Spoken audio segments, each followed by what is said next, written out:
Our final speaker for this segment of our program is Brent DeRead. He has been the CEO of Visit Tucson, which is formerly the Metropolitan Tucson Convention and Visitors Bureau, since April of last year. He's responsible for a $6 million plus budget and oversees all departments of the organization, including sales and marketing, partnershiping, PR, sports, Mexico, and film.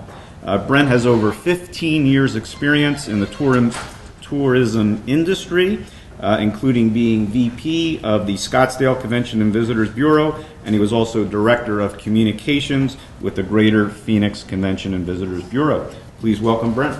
I was going to mention as well, it was actually my bio, and Craig, who is a new board member of ours, he's much bigger than I am, and he is a board member of ours, so I actually have 2 degrees from ASU, so I am a scum devil. I've been told that 2 degrees from ASU actually equals almost half of 1 degree from U of A, so I'll consider that I at least have an associate's degree at this point. Also, in terms of just the slides here today, you'll see kind of a funky font that we use throughout. You'll see it with the Free Yourself, which is our positioning line with the brand. So this was actually typed in that funky font. Some of the fonts came through, some of it didn't, but I hope you'll bear with me on that. Just to give you a little bit of background in terms of who we are at Visit Tucson, we are a nonprofit organization, a 501c6. Our budget actually just went up from about $6.5 million to $7 million this year. We're certainly pleased with that, but as you'll see coming up here, that trails our competitors to a great degree. DMO, that's an acronym for Destination Marketing Organization. Bottom line is we're here to put heads in these hotel beds, and so we're so excited to see Main Gate, and with Tom and Jerry, congratulations. We are very excited to get Main Gate Hotel up and running. And then also, with Craig's property, the loft has been a tremendous addition there in that U of A area. So really happy to see that. About 90% of our budget comes through bed tax. We have the partners that you see up there on the screen, and then also 500 plus member businesses. Tourism in Pima County. Chuck Huckleberry and I argue quite a bit as to whether it's aerospace, it's tourism, what is it that has the biggest impact. But tourism, as you can see right there, very substantial, well over $2 billion in terms of direct travel spending. That's not a multiplier coming into Pima County on an annual basis. The report card. Despite that wonderful impact that you see for Pima County, we look at trying to compare ourselves against some of the major western U.S. destinations. Out of the 15, unfortunately, you see from a hotel standpoint, occupancy, average daily rate, RevPAR, we're 14th out of 15. There's a long way for us to go. When I take a look back prior to the recession, you were seeing average occupancies in the high 60%. You were seeing average daily rates well over $100 per day, RevPAR upwards of about $70. We absolutely need to get back to that level. Many factors, certainly the recession and a very slow recovery for the hospitality industry, especially here in Arizona with some of the issues that we've had with Senate Bill 1070, the whole AIG effect with luxury travel and those types of things. We've certainly seen a downfall. The past year, though, those metrics, occupancy rate, RevPAR, they increased 1%, 1%, and then 2% respectively.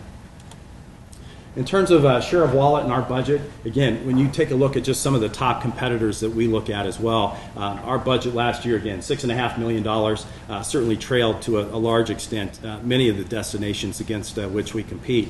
The media spending, the advertising side of it, as you can see there, we're certainly much lower than the competition. It means that we've got to certainly leverage those dollars. We have to seek partnerships with our members and with other organizations as well.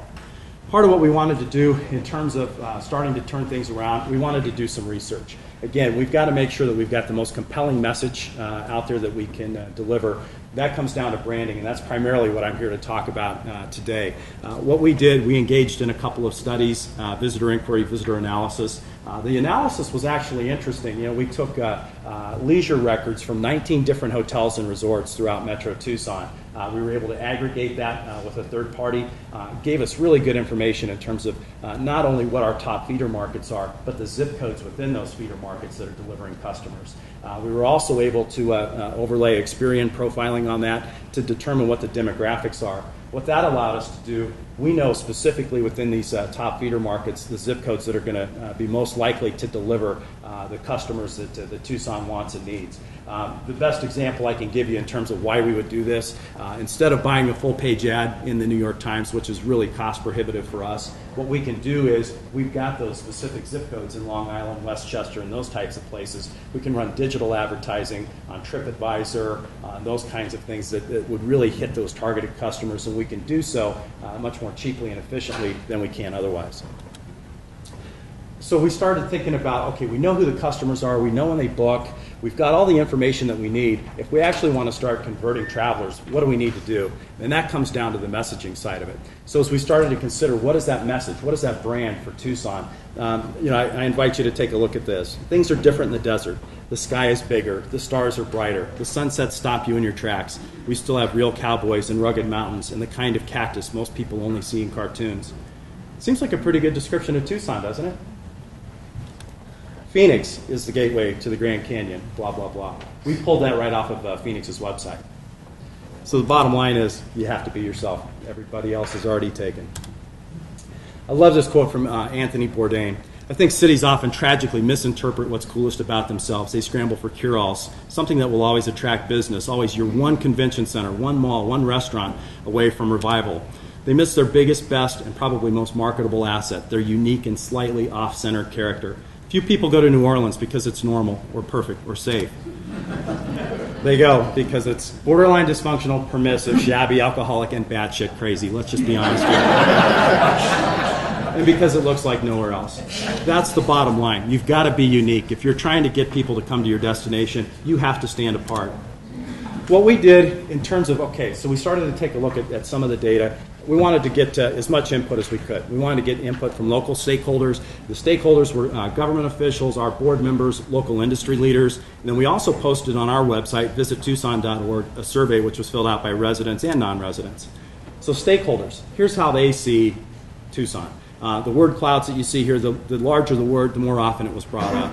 So the laid back, natural, authentic. Okay, that makes a lot of sense. Residents, here's how they see it. They see Tucson, desert, mountains, U of A, sunshine, certainly makes sense. Non-residents, again, you're starting to see some similarities here, desert, cactus, sun. But I would also tell you that everybody you talk to sees things just a little bit differently. So you're just trying to get the best snapshot you can of what it is that sets you apart from other places. We also did focus groups in Denver and Chicago. We looked at those high-end travelers and just wanting to make sure that we could get their insights into Tucson as well. When you take a look also just in terms of a survey that we did, this was MMGY Global.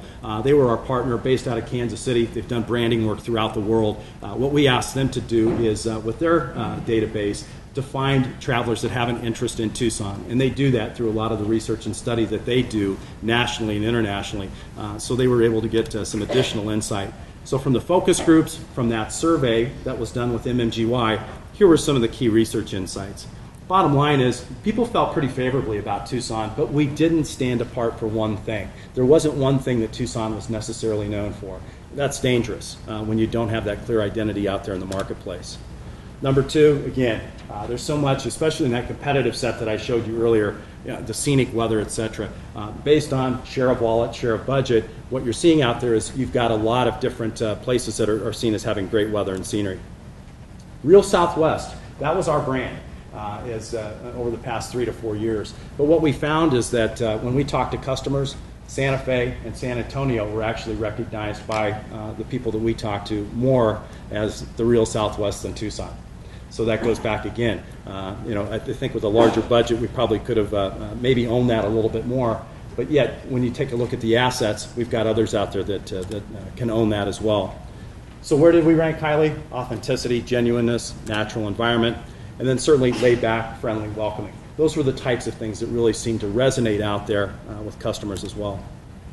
So our brand, we've done all this research. We've looked into all the competitors. There's a lot of their advertising we took a look at. We tried to figure out, again, just where specifically Tucson stands. Here's our position on it. For those who venture off the beaten path, Tucson is proud to be a little out there, a natural oasis from the unoriginal and pretentious that inspires the free spirit in us all. The brand promise, Tucson inspires a sense of freedom among all who visit. And freedom is going to be, again, a very key concept here. Notice down at the bottom of the slide, the whole free yourself concept. That's our positioning as we move ahead here. The brand values: liberating, free-spirited, personal, genuine, comfortable. We have to make sure that the messages that we put out there, that the advertising that we develop, that we convey those brand values. So some of the experiences: Tucson, maybe just a little bit out there. The laid-back vibe, multiple cultures, a place where everybody feels welcome. The local flavor as well, the food scene, not just five-star restaurants, but the opportunity to really dig into some very unique cuisine, family-owned and operated restaurants, quirky events and festivals, things like the All Souls Procession and many other events throughout here as well. We're always looking for events that we at Visit Tucson can work with to help go from local to regional or from regional to national, working with places or in events like the Tucson Festival of Books and other activities. Really a cool opportunity for us. The freedom to roam. Again, just taking a look at that whole concept of geotourism and putting that out there as well. The cycling, we're taking a look at our assets. What is it that we can really sell, push, and promote? The hiking and biking, rock climbing, golf. Surroundings that surround you. Again, taking a look at the landscape, the birding and wildlife. My 17-year-old son signed us up tomorrow to take part in the Tucson, the birding festival. I'm not sure where he's taking me, but he said, "Dad, we're signed up. We're going to go. This is the coolest thing in the world." He just moved down from Scottsdale 3 weeks ago. So, it really is one of those things that, again, when you look at just birding alone, what a tremendous attribute that we have here. And the open minds. Again, these are the kinds of things that in our messaging, not just advertising, but on our website and other materials, we have to make sure that people understand, Tucson's a little different. We're looking for that way to really distinguish ourselves. Free yourself. Again, that's the positioning. In terms of when you think about a vacation, when we are talking to our top customers in New York and San Francisco, LA, Chicago, Denver, etc., part of what they're looking for is an escape from their daily reality. They're looking for that opportunity to free themselves, to relax, to rejuvenate, to be in a place that's very different from what their daily reality would be. And so here's just some examples in terms of some of the print creative that we've been working on right now. You're seeing here, again, that geotourism outdoor adventure aspect that we're trying to promote. We'll take this and work this into digital ads. We're also going to bring this to life through television as well. So go I heard and go I did. Taking a look here again at some of the attractions that we have here in Tucson. That's one of the things coming from Scottsdale that I noticed that we can really take pride in here. The world-class attractions. There are more attractions in this Tucson metro area than they have certainly in the Metro Phoenix area. It's really a point of differentiation for us. Food. Being able to talk about, again, the unique culinary aspects of this destination. And not just, again, white tablecloth types of experiences, but places where you can really kind of dig in and enjoy that local cuisine. And then also, we'll always continue to talk about the resort, spa, and golf experience.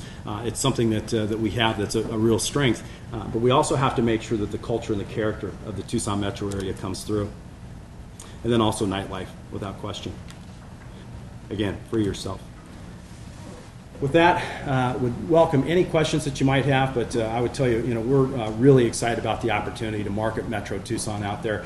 There's a lot of additional information on our website. I would invite you to go to visittucson.org. I would have loved to have shown you, we've got a 2-minute brand anthem that we have had actually well over 10,000 views already just on our website. So if you go to visittucson.org, on the search, just type in brand. It'll take you to a full page. All the research, all the background and information, multiple videos are on there. It'll give you a really good feel for that process. But that brand anthem is something that we think is really special. We invite you to take a look at that. Any questions? Yes.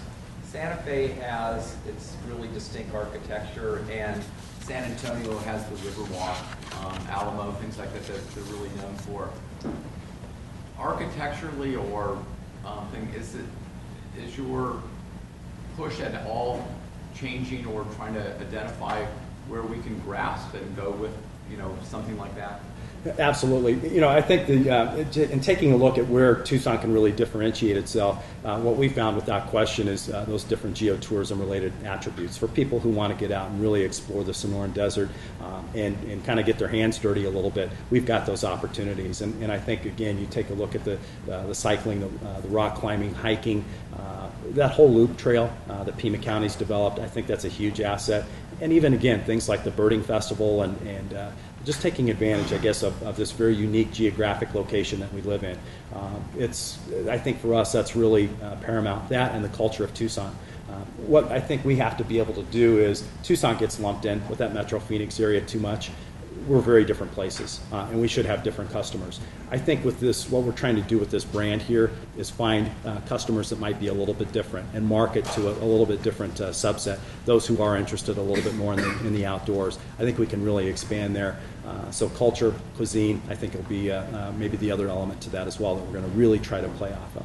Got time for just a couple more questions? Yes, Tom. Brent, so then I'm assuming you're for the velodrome on the next bond issue. Well, we're looking at, perhaps. I mean, everything's an opportunity cost As far as, on that bond issue. To me, grass fields, anything that we can do to help build additional fields, just flat grass fields you can do so much with. There's multitudes of sports that you can be involved in. We've got a division, Tucson Sports, that brings in youth and amateur sports events. And for us, fields of any kind, a velodrome would be great. It's going to be really costly, no question about it. I think you just have to take a look at what else is out there. We're also looking at museums and other attributes, that might be a really good fit in terms of that next bond election. Yes.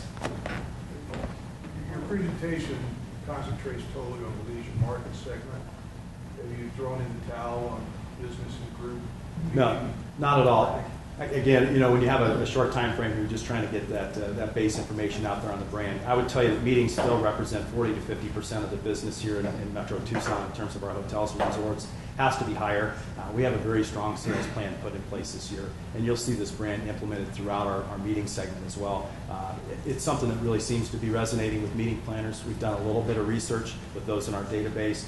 They think it helps to really distinguish Tucson, and as they meet with their decision makers in terms of where to bring their next meeting, this is a type of positioning I think that'll help us bring more meetings in. The biggest area for growth for us over the next 3 years is on the meeting side. No questions. One last question. Where does Visit Tucson fit on the fence of changing Old Pueblo off? Good question. Where do we stand in terms of Old Pueblo? Again, coming from Scottsdale, I would tell you that we had a very similar circumstance. It was the most western town, and we used to laugh about that, as I'm sure you all do. Scottsdale, the most western town. And it was just one of those kind of quaint, sayings that people like to use to kind of identify the place. We never once used that from a tourism marketing standpoint. And Old Pueblo isn't something that on the tourism side we really talk about that much. To me, it's just kind of a nice, friendly community description of what Tucson is. We really have no stance on it. I think we should continue to call ourselves Old Pueblo. I don't see any issue with it. You're going to see us talk about more the attributes of the area, but I think as Tucsonans, if you want to call this Old Pueblo, hallelujah, I think it's great.